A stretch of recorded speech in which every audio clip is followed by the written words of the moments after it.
Hello and welcome to this pre-recorded session on Gestalt language processing. We're going to tell you all about what Gestalt language processing is, how your child is learning language in this way, and the different stages of Gestalt language processing, and information on how to support your child's language. To talk about Gestalt language processing, we need to talk about echolalia, and this might be something that you've heard your child use. So echolalia is the repetition of words, sentences or sounds, and there are two types of echolalia. The first is immediate echolalia, and it is exactly that. So it's when words, sentences or sounds are repeated or echoed immediately after it has been said. So if we ask a question like, "What's that?" we might immediately hear the question, "What's that?" repeated right back to us. Immediate echolalia might be used by children to process language because they're not developmentally ready for the language used. They might be thinking about what has been said. They might be trying to take a turn in conversation. It might be a way that they commit language to memory, or they might be using the language for regulation or stimming. And the second type of echolalia is delayed echolalia, and this is when words, sentences or sounds are repeated with a delay. And that delay could be 30 seconds, it could be a minute, it could be a week, a month or even up to a year. Delayed echolalia use is the first stage of Gestalt language development, and we will go into more detail about this. So as we've mentioned, there are two ways of learning language. So there's analytic language processing and Gestalt language processing.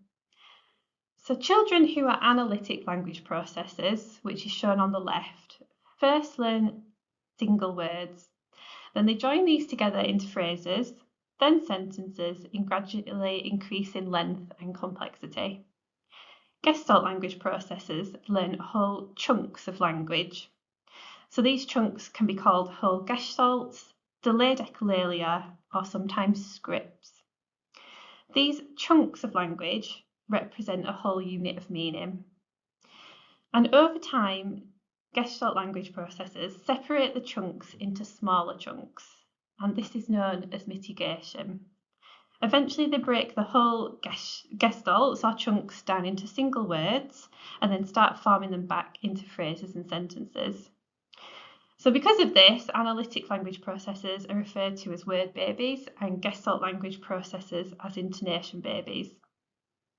It's important to remember that the final ending point for analytic and Gestalt language processors is the use of self-generated language, but the way that they get to the end goal is different. And just to mention that Gestalt language processing is sometimes also referred to as natural language acquisition, and that's because it's a normal, natural way of developing language. And Gestalt comes from the German word for shape or form, which refers to the chunks of language that children use. So as you can see here, our analytic language processors start by learning individual words. So our girl here at the bottom sees the ball and she says ball, whereas our Gestalt language processor on the right sees the ball and he says the wheels on the bus go round and round, and he's saying that because he sees the ball spinning round and round, and that makes him think of the way the wheels on the bus spin round and round. So this is what we mean when we say about a unit of meaning. So they've learnt these chunks and they're often musical, or they have some intonation to them, so they sound like really childlike, like you'd see on a kids' TV program, and those are the things that our Gestalt language processors will hold on to and learn. They then go on to break down those chunks and use them in different ways. Because there are two different ways of learning language, we also need to support children in two different ways. So for our Gestalt language processors, it's really important that we acknowledge their ideas. So when they're saying some of these phrases, we might not always know what they mean, but we can acknowledge them and we can also say them back to them. We can also model lots of phrases for them. So for children who are analytic language processes. We might pick up an item and name it. But for gestalt language processes, we might use some phrases that we think might stick for them related to the activity that they're doing.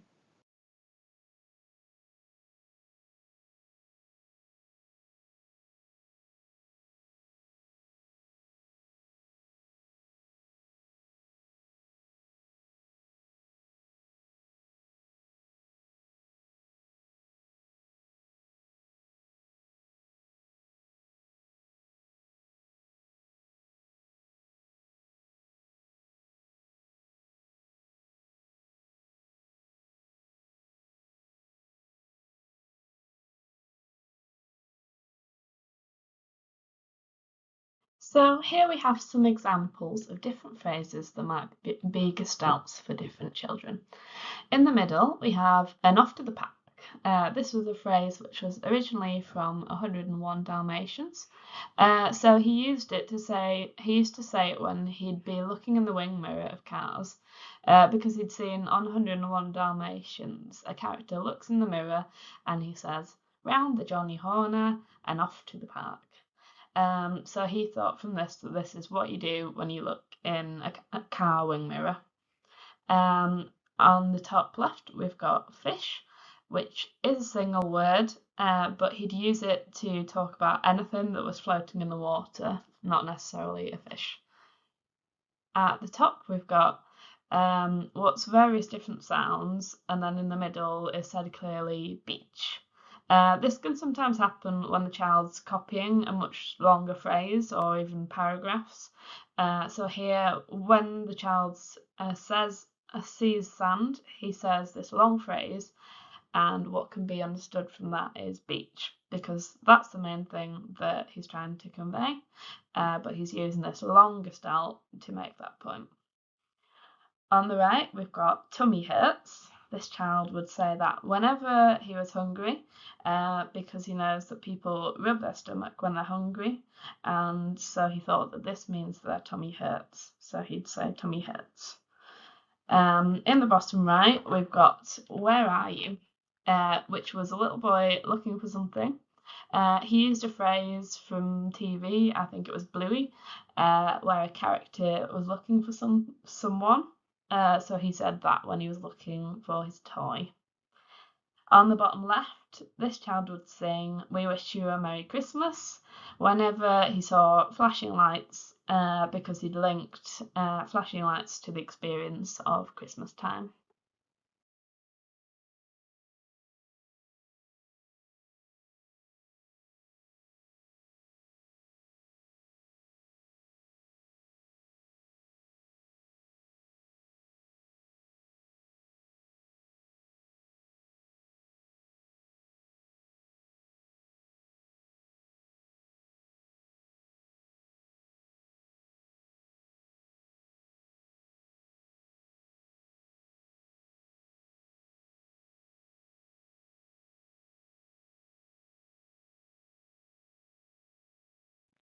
This visual just tries to show how on the left we've got an analytic language processor who's seen an object and labelled it. So in this case, ball. On the right, we've got a gestalt language processor who is using a longer string of language to describe a whole idea or a concept. And this is what we mean when we talk about those units of meaning. And this longer string of language that he's using seems to be sort of an unintelligible string of language. And again, that could be because he's heard something like the commentator using lots of language to describe the game that he's seen, and he's repeating that. These are the stages of Gestalt language processing or natural language acquisition. So it's split into 4 stages. There are some stages after that. So the first stage is the child will say these gestalts, which are the chunks of language, and they'll copy them exactly. So as we've said before, those might be full sentences, they might be songs, or they might be longer strings of language, which might be kind of harder to understand because the child's trying to say so much at once. So on the right, you can see some examples of the kind of phrases. So they'd be said with that intonation, like, let's get out of here. Thomas pulled into the station. Want some more? Then in stage 2, they start to mitigate their language. So that means that they start to break down their phrases from stage 1 into smaller chunks, and they will start to combine those chunks together. So the child that had learned let's get out of here and Thomas pulled into the station might start to combine those, like let's get out of here, let's get to the station, let's get some more. So there they've pulled together want some more and let's get out of here. In stage 3, they start to bring out some of those single words from those phrases, and they'll start to combine those together. So we might hear get Thomas, get more. In stage 4, they start to bring together a few more of those single words. So we might hear get the ball, I watch Thomas the tank, and I want more juice. It's important to note that the Gestalt language processors, because of the way they're picking up language throughout the stages, questions are really hard to access until they get to stage 4, because they need to understand the question words, they need to understand that questions are kind of said backwards compared to statements, and then they also need to be able to make their own sentences that would answer it. So here's a link to a child going through all of the stages of Gestalt language processing in order. So you can see here how her language changes as she goes through each of the stages. I think it's important to notice as well at stage 3, when she's doing the single words and the 2-word combinations. I think this is often a time when parents and teachers can get a bit worried, thinking they've lost some language. But here, as you can see, she's starting to build those sentences up, and she goes into stage 4 and starts to generate more complicated sentences.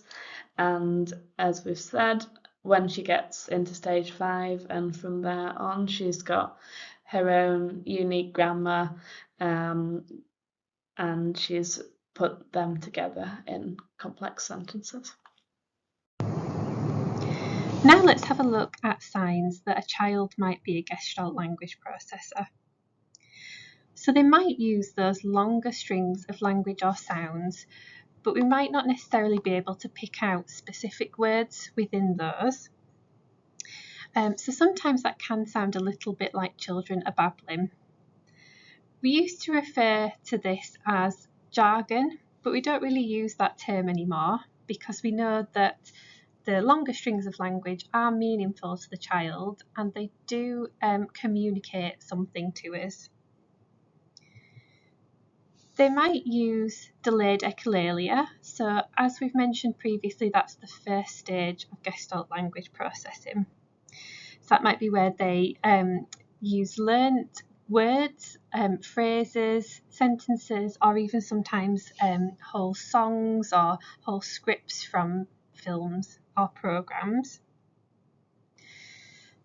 They might have lots of rich intonation. So intonation is about the way that we say things. So there might be lots of rising and falling within the words that they're saying. They might have lots of rhythm. It might sound like they're saying things with lots of excitement. And they might say some of their phrases the same way each time, so they have the same intonation each time. Children may have been started with an AAC intervention. So AAC is alternative communication, and for example, it can be symbols or pictures.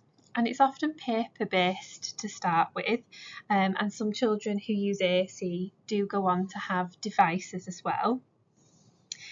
The reason that it doesn't often work for Gestalt language processors is that it tries to break language into single words, which doesn't work when children are learning language in this Gestalt language processing style. It can be harder to recognise if children are Gestalt language processors when they're non-speaking or minimally speaking, but they still might be drawn to that intonation of language. They might be drawn to music, they might like singing songs or nursery rhymes, and they might start doing that sometimes before they start saying words.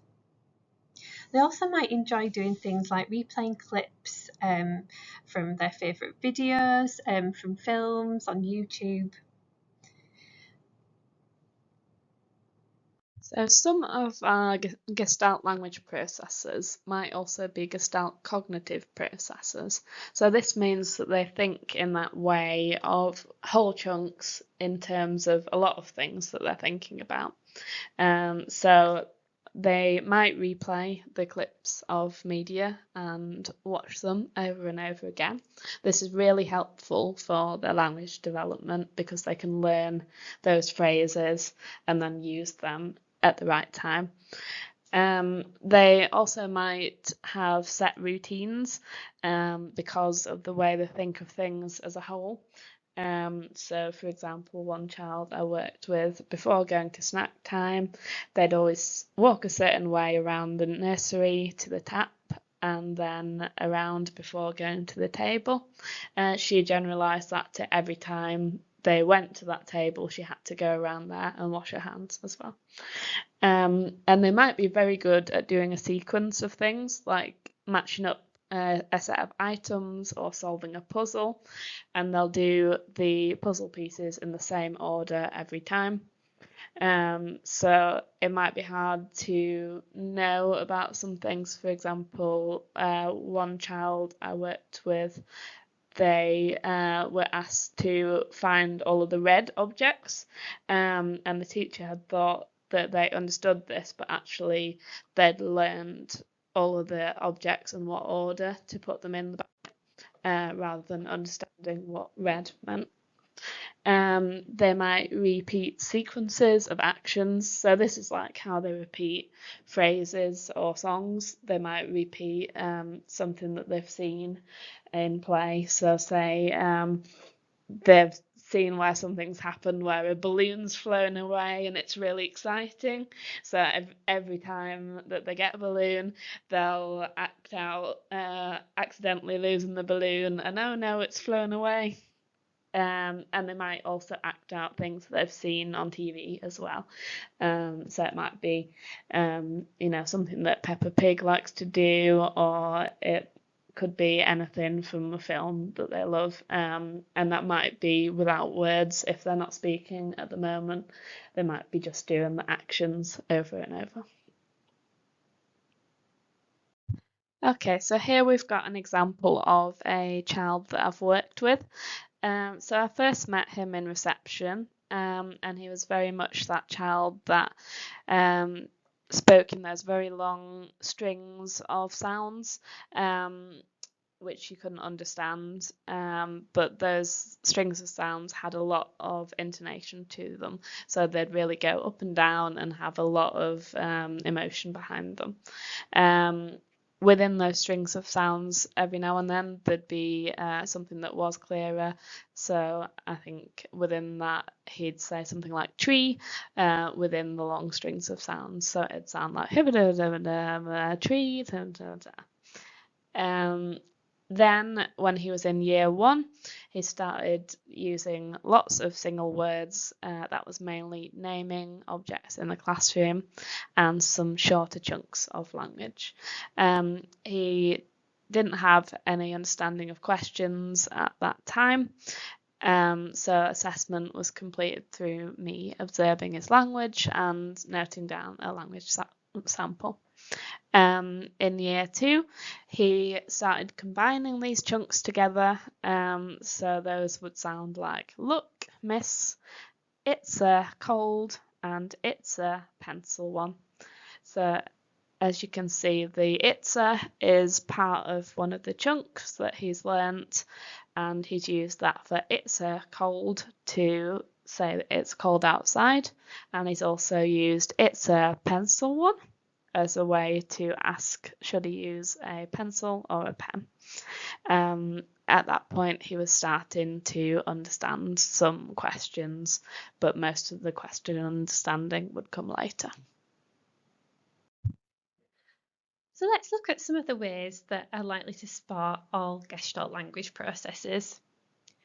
So a lot of children like to play media clips such as videos or short bits of songs, and it's helpful to let them replay clips because they can pick up lots of the chunks of language, that delayed echolalia from clips, and it's an important way for Gestalt language processors to learn language.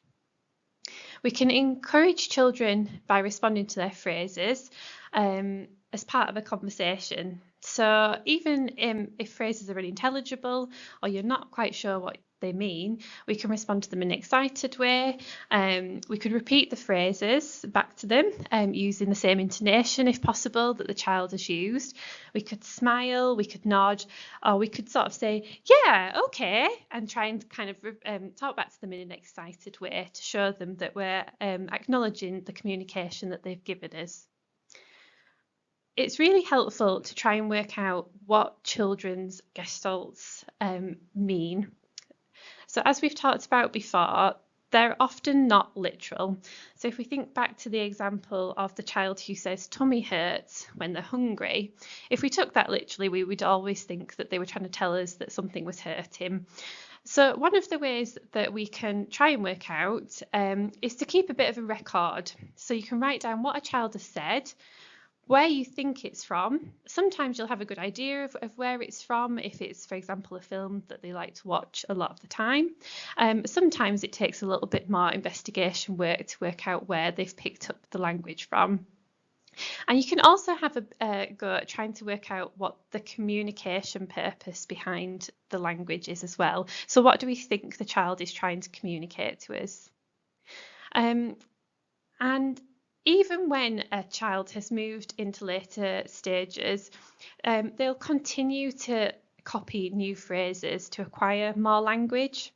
So we can keep modelling lots of phrases for them, again, in that excited way, which helps Gestalt language processors, especially because, as we've mentioned, they have that intonation that they're drawn to.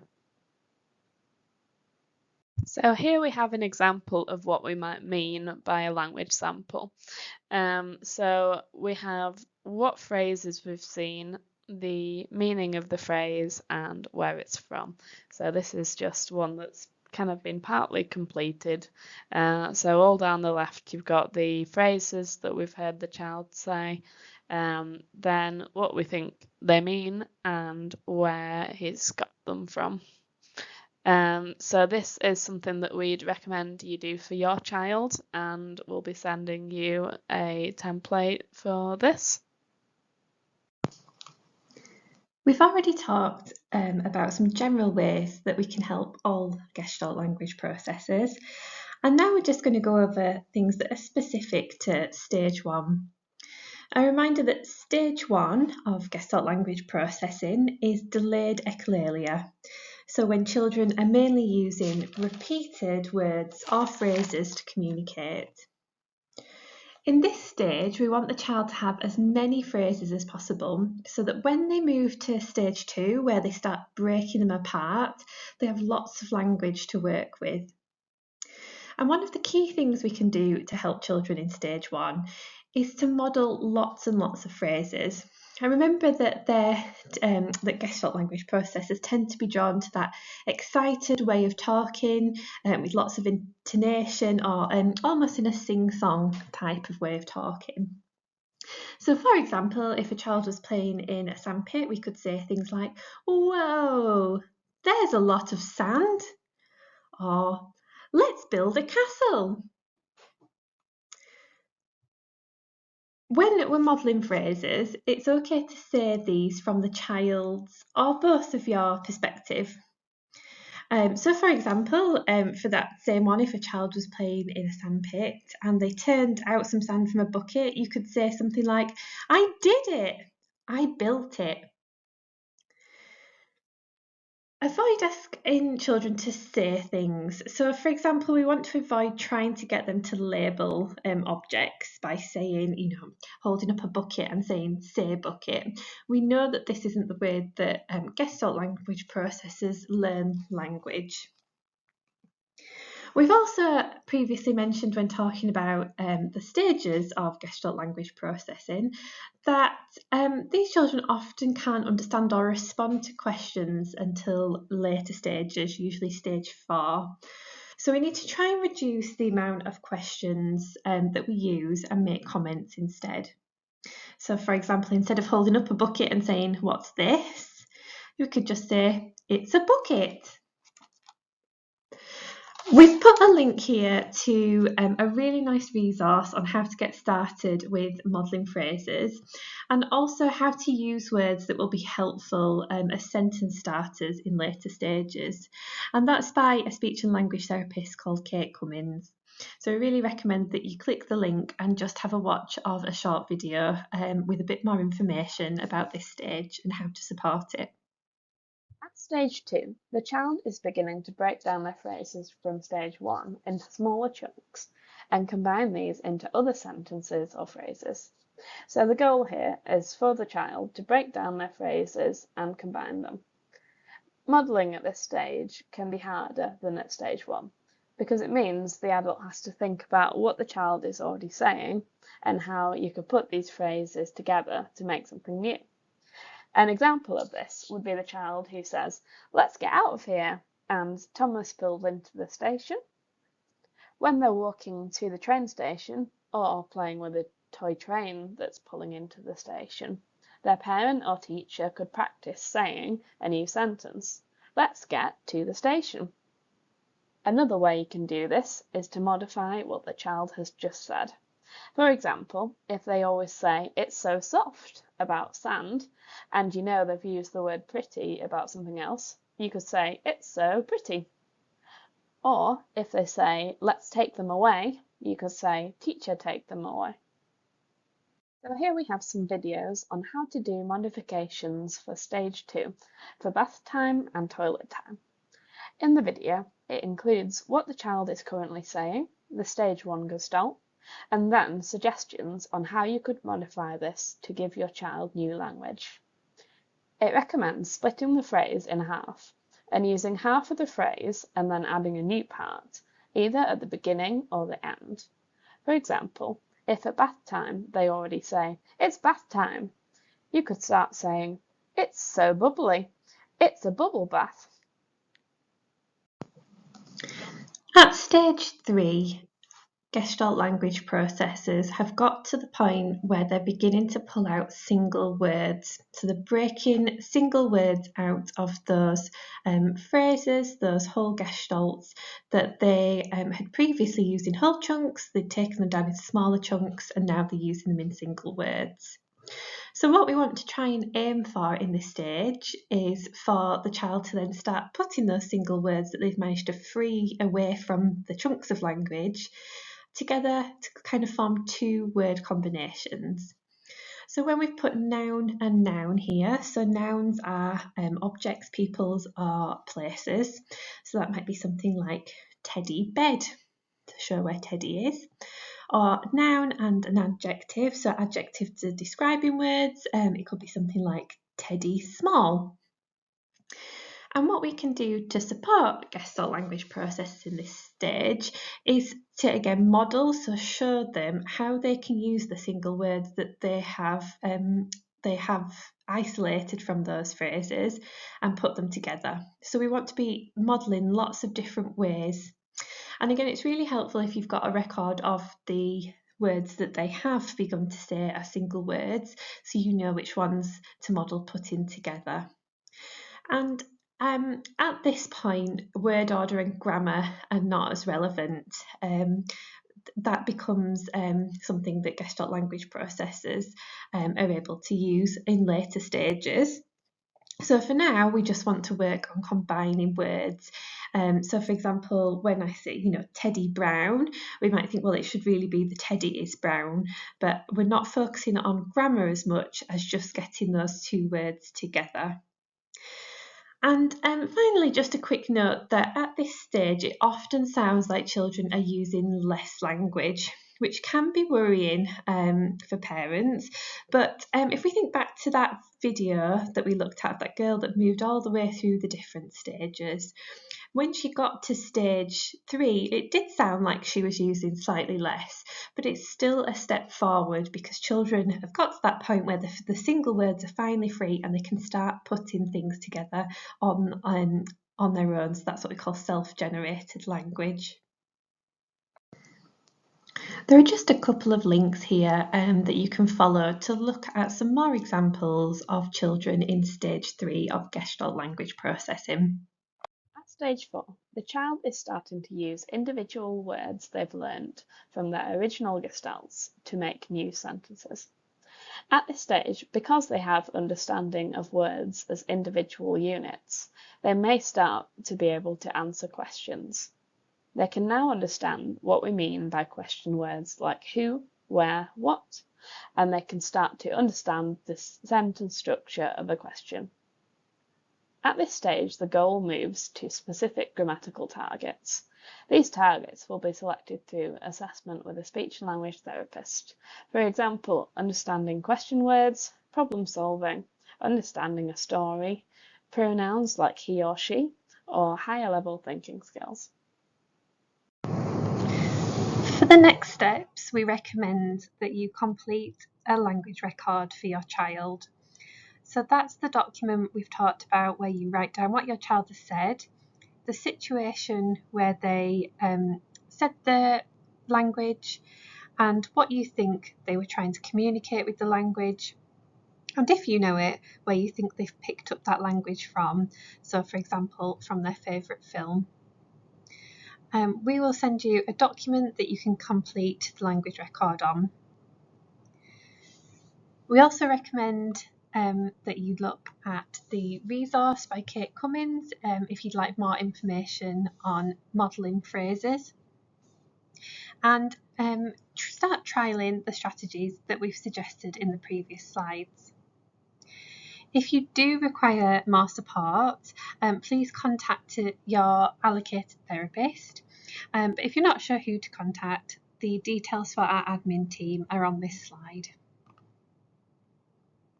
These slides contain some information on further reading or resources which may help you in finding out more about Gestalt language processing and on modelling in a way that works for your child. This includes some training on Gestalt language processing from natural communication and meaningful speech, a full course designed for teaching staff or parents, and the Natural Language Acquisition Guide, a digital book which discusses examples of children progressing through the stages. Here are some other resources. The first is an academic article on Gestalt language processing. The second is Meaningful Speech, a website made by a speech and language therapist all about Gestalt language processing. She also has an Instagram account which contains a lot of videos and examples and strategies. The final page contains information sheets and summaries, including some in other languages. It also contains information on the evidence base behind Gestalt language processing.